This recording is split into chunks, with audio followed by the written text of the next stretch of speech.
The BMW S1000RR.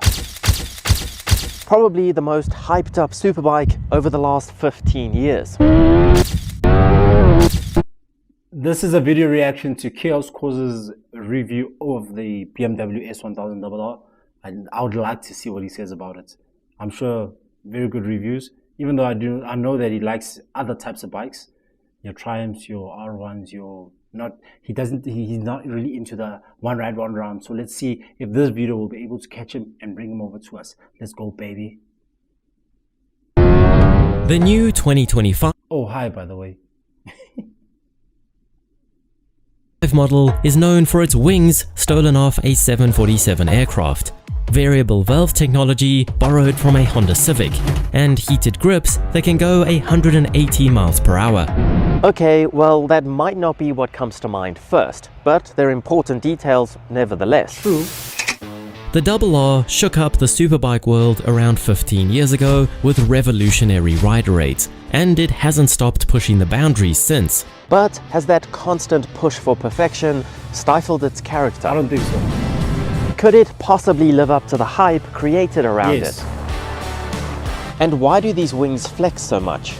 Well, as a self-appointed superbike connoisseur, I'm taking on the responsibility of finding the answers to those very important questions.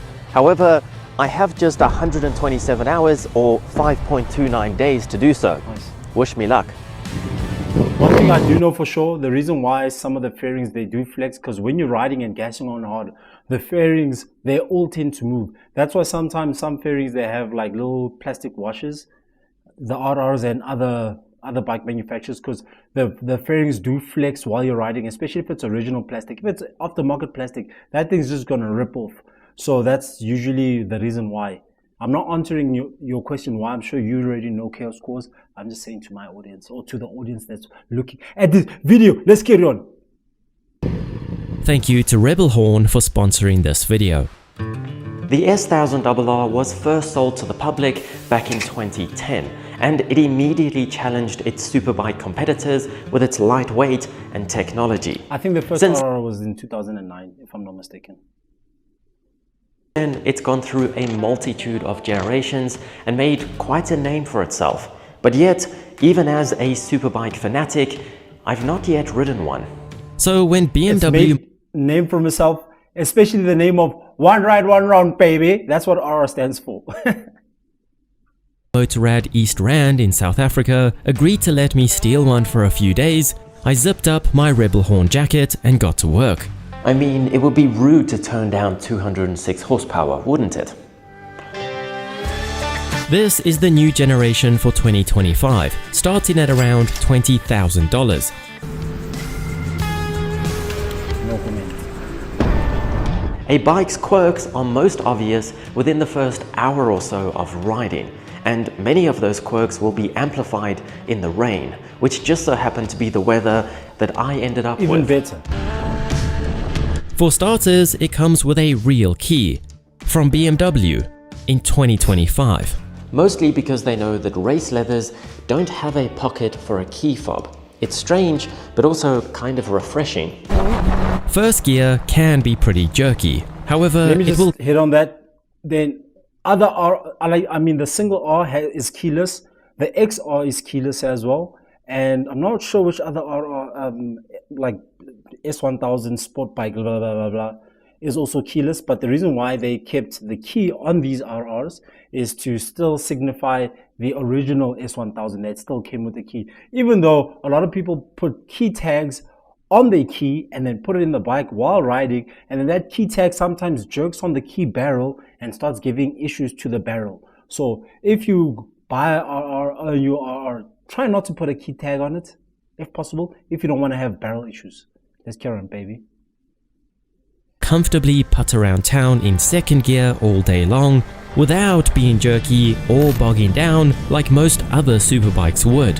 The throttle feels like a video game controller because it's so light. It has a sensor back here. And remember that throttle is the quick action throttle. So I think, if I'm not mistaken, 16% less like turning or something like that. But it is a quick action throttle. Would I ride quick action throttle on public roads? I don't think so. maybe that's a little too much power with low wrist. Because I like to wheelie and we like to, you know, so sometimes you want to feel that whole swift movement, but hey, that's just me, baby. Let's carry on. Record the steering angle, and another one back here to measure where the shock is in its stroke. I guess it could be for both rider aid and telemetry reasons. This windscreen isn't the prettiest, but it offers the best wind protection on a sport bike I've ever experienced. But most notably, I was comfortable on it within a few minutes, which is quite a statement when riding a 206 horsepower missile for the first time in the rain. Which means we have a problem. And it's just unfortunate that you rode a RR with a stock exhaust in it. If it was, I'm damn sure if it had a full-on aftermarket exhaust, bro, you would have had a phoner, not boner. I think I might like it, and I was really hoping that I wouldn't, because you guys know how I feel about my R1. Yeah, see? Useless bike. Okay, so it doesn't take long to appreciate the styling of this bike either.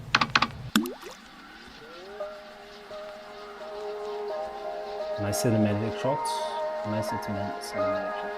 RR, baby. At first, I was disappointed by this dull color, but it quickly grew on me, and now I quite like it. Although I would still choose the white one over this. Completely. I think I'd also choose the white one, or just go for a full wrap, different decals. The black, gray, that new blue or something like that, those are boring colors. I don't believe in colors like that on a sport bike. Believe me, if it was me, baby, you'd be seeing me from heaven. You'd be seeing me from Mars. There are obviously the updates that this new generation got, like these gigantic wings that are quite a spectacle from any angle. And a little bit lower down are these new brake ducts built into the front mudguard, intended to guide fresh air into the calipers to keep the brakes cool. Personally, I don't struggle with brakes overheating on the road, but I do think these could serve as a great way to blow excess brake dust out of the caliper, saving you time in the long run. These two aero updates excess dust in the calipers would also help with your calipers not seizing, because a lot of guys, they actually don't clean their brake calipers. Then after some time when they're riding and the debris from the brake pads gets inside the pistons, it actually seizes then your calipers. So that might actually help. I also don't agree with the whole, the caliper air going inside there, because how fast do you really need to go on public roads? Or unless if you're buying for the track, and you still need to push it really hard for this to get to a heating point where your brakes start to fail and something like that. But anyway, let's carry on.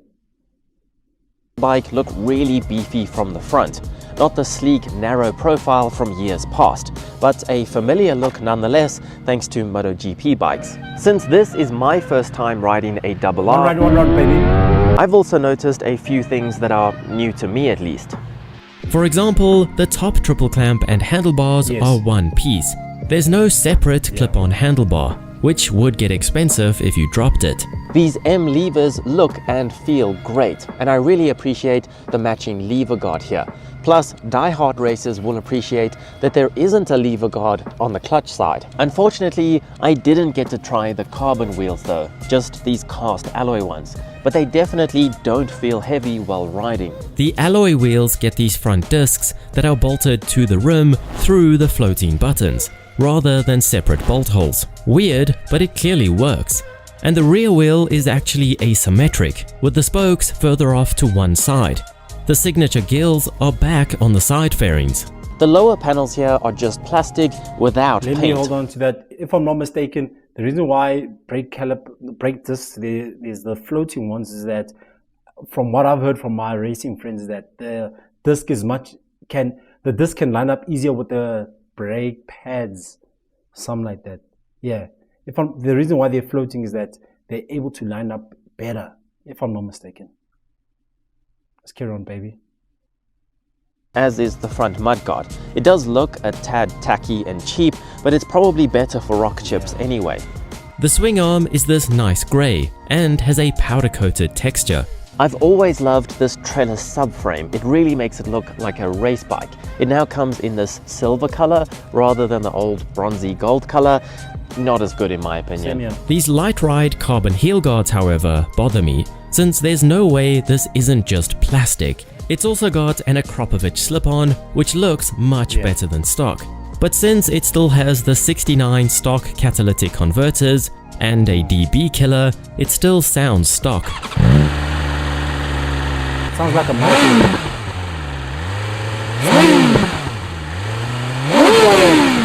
Now, it's no secret that these are really popular and hyped up bikes, but the truth is that any bike can be fun to ride for an hour or two.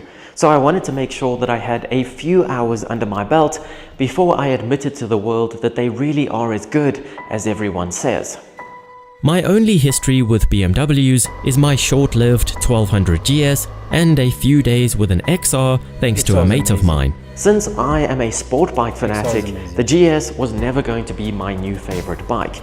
But the only issue that I could find with the XR was that it was almost too perfect, and it kind of lacked character as a result. So that was my biggest concern with the RR. I knew it would be bloody fast, I knew it would be comfortable, and I knew it would be packed with technology. But I didn't think it would be as fun as some of the other superbike options. And I love the fact that they brought back the gears on the side, representing, honoring the, I think if I'm not, 2010. Right away, it's stupid nimble. The initial tip over is intoxicating, and then it just keeps leaning with just as much ease. That's really important, huh? I honestly can't tell you if it's light wheels, a good center of gravity, amazing gyroscopic forces, or just an incredible rider. But whatever it is, it makes cornering easy.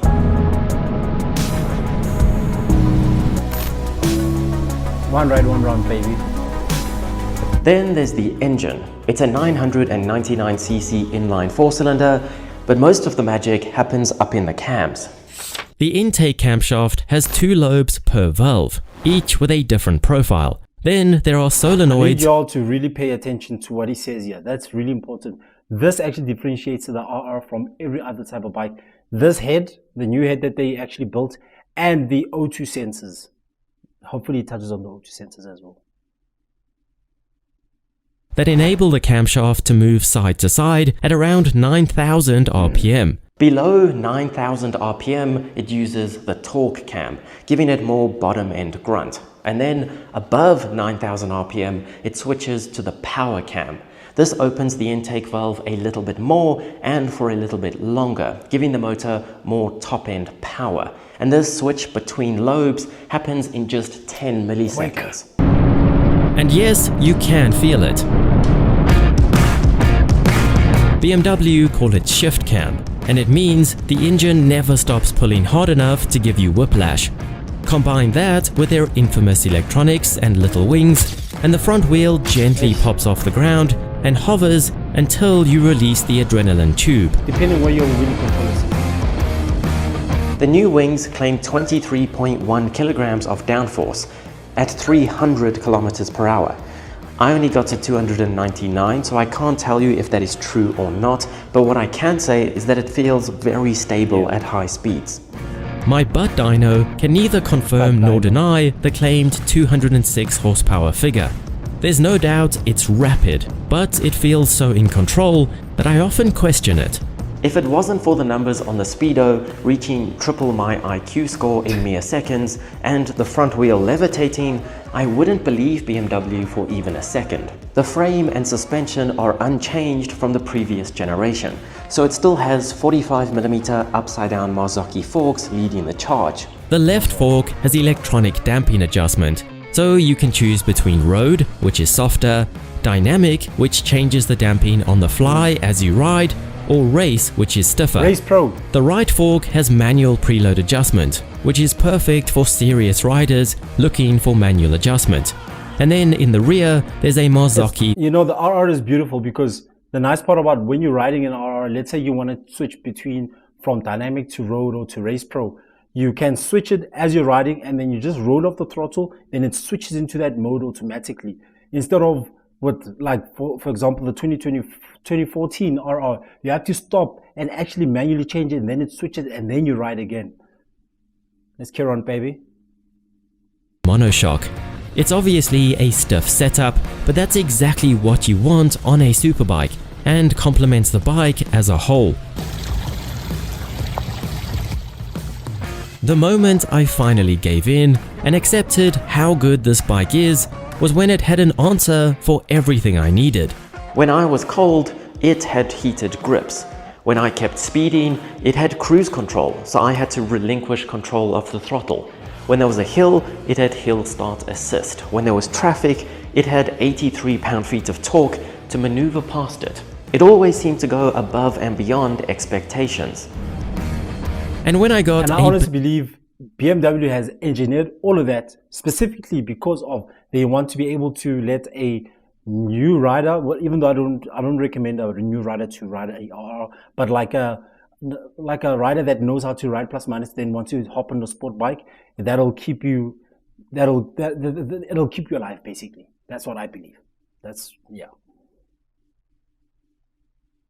Too trigger happy, it had 4-piston radial calipers paired with a Nissan radial master cylinder and steel lines to slow things down. That's another thing. I'm not sure if this finger is just getting stronger, so I'm better at one finger braking, or if the brakes really are that good. But considering that the B on the caliper doesn't end in Rembo, you wouldn't be able to tell while braking. The rear caliper, however, is a 1-piston Brembo. I guess that one was too tricky for BMW to manufacture. But it's hard to believe that such a weapon can be tame enough to comfortably ride around town. I guess that's where German engineering comes into the picture. We'll give it to the Germans, baby. Don't stress. The riding position is a lot more compact than I expected. I thought it would be quite stretched out, but it's not. That paired with the wide bars makes it pretty comfortable for a sport bike, but still plenty racy enough when you tuck in. Even at 5'7", I have plenty of contact with the ground. It's also a pleasure to squeeze with your knees, which is great for clinging to the bike, but also probably the only hug you'll get in Germany. Cool. You're about my height. At city speeds, it manages the heat very discreetly. Every now and then, you'll hear the radiator fan whining, but since you have to go searching for the coolant temperature, you never feel concerned about it. There we go. It manages to never feel overwhelming or like a handful. It's nippy, it's light to push around, and you wouldn't believe what it's capable of doing while riding in the city. The only challenge is that even just at idle with the clutch out, it's already doing over 20 kilometers per hour. But after all, that's why we love superbikes. Now, the seat cowl is a contentious topic, because on the one hand, it looks great. Plus, it has this little rubber pad, which means my backpack didn't even scratch the paint. That is brilliant. However, I didn't get the passenger seat, so I couldn't get my fiancé to test the passenger amenities for you. I suspect it's like all sport bikes. The smaller your passenger is, the more comfortable it is for both of you. But unfortunately now, I can't show you how cute we look in our new matching Rebel Horn Jacks jackets. I can't tell you how they offer both male and female versions of this jacket so that it fits perfectly. I can't tell you about how it has a removable waterproof membrane that I really appreciated the morning I picked the bike up in the rain. Or about how my phone was dry in the waterproof pocket. How the waist, wrist and bicep areas are adjustable. How there's a zip to attach it to riding pants. I can't even mention the shoulder, elbow and back armor that CE level 2 protection, or that these mesh pieces on the front and back are breathable. It really sucks. I was looking forward to telling you about how high quality they are and how affordable they are. But if I was able to tell you about our new jackets, I would definitely link them down in the description below so that you could see all the color options and see the prices. But what I can tell you is that it always takes me a while to get used to all the tech, settings and features you can play with on these bikes. First, I want to show you a feature that you probably haven't seen on a brand new bike in a while. If you want to fill up, you can't just pull this tab. You've actually got to insert this device called a key and twist. It's pretty futuristic, but I don't think it's going to catch on. But in all seriousness, BMW still have the best display on offer, even if it's been around for 7 years or so by now. My new favorite feature is hill hold. You just give the front brake lever a quick, hard squeeze and it keeps the brakes activated for you. So you can be sitting at a traffic light in neutral with no hands or feet on a brake lever and you're not rolling anywhere. It's way more fun than it should be. That's going to help the minions. Short people on bikes, you know, sometimes you have to play around and move around and what. This is going to help the short kings. I'm telling you. I'm telling you, baby. Of course, it has your usual BMW modes: rain, road, dynamic, and race. And I'm slowly getting used to features like heated grips and cruise control on a superbike. At first, I thought it was stupid, but in places with speed cameras, I've started launching from every single light and hitting the cruise control button when I reach the speed limit. So I don't have to worry about speeding and I can focus more on the traffic anyway. There's obviously the standard quickshifter and blipper that's always silky smooth and plenty fast enough. The rider aids are top tier, like we've come to expect from BMW. I'm telling you, RR has one of the best quick shifters in the market. Because of the shifter inside actually has a computer box, and the shifter inside of the actual mechanics of the shifter inside is actually controlled by a certain oil, and the viscosity of the oil will determine how hard or how soft the shifter must be. So it's like the shifter will always be soft. Oi, RR baby, come on. They intervene discreetly enough to make you think you're an amazing rider, which is probably both a good and bad thing. Thank you. But most importantly, it had the feature that I thought it might be missing. Fun. I found myself accelerating for no reason, braking late and hard for my own amusement, and banging through the gears simply because I could. Usually when a bike is easy to ride, it can be boring, but this strikes a really good balance. Don't get me wrong, I still hate the S1000 hype train, but it really is as good as they say. If it just had a V4 or even just a cross-plane crank, I don't think I would hesitate at all to buy one. Nevertheless, 127 hours later, the RR is back with Motorrad East Rand. So let's give it a score out of 60, shall we? I think its only competition is going to be the 1390 Super Duke that's currently topping the charts. Styling. The demeanor those lights and wings give it is a true 9 out of 10. It would be a 10 out of 10 if it was the white one. Practicality. For a superbike, it's ridiculously easy to daily ride. 7 out of 10. Fun. Way more fun than I expected, which is a bizarre statement for a superbike. It made Fun is supposed to be 10. At least once or twice, so 9 out of 10. Price. When you consider that a 2025 Yamaha R1 starts at just $1,000 less than the RR, and the R1 hasn't been properly updated in a decade now, it makes the RR look like not such bad value. But nevertheless, 20 grand is still a ton of money for a motorcycle, so 6 out of 10. Speed. Listen, for all the electronics that you get in an RR compared to its competitors, RR gives the best. Look at the Honda, also look at Ducati, and then you already spoke about the R1, bro. But anyway, I understand what you mean. Get faster than this. Just ask Top Rack. 10 out of 10. Thank you, baby. Sound. This is where it falls short for me. 7 out of 10. And that's assuming that it actually had a full system acro. That's what I said earlier on. Cool. Giving the 2025 S1000 RR 48 out of 60. And putting it just 1 point shy of the 1390 Super Duke. These two bikes were actually far more similar than I expected.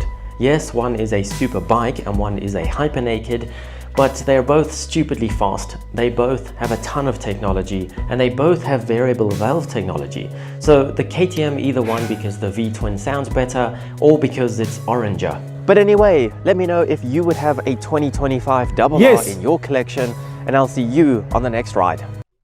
I definitely have one. Thank you, Chaos Course, for your video. But I do not agree with the 48. I say it was supposed to be 60. It's definitely above the KTM, for sure. Maybe I'm slightly biased, but hey, love your video, bro. Hopefully this catches your attention.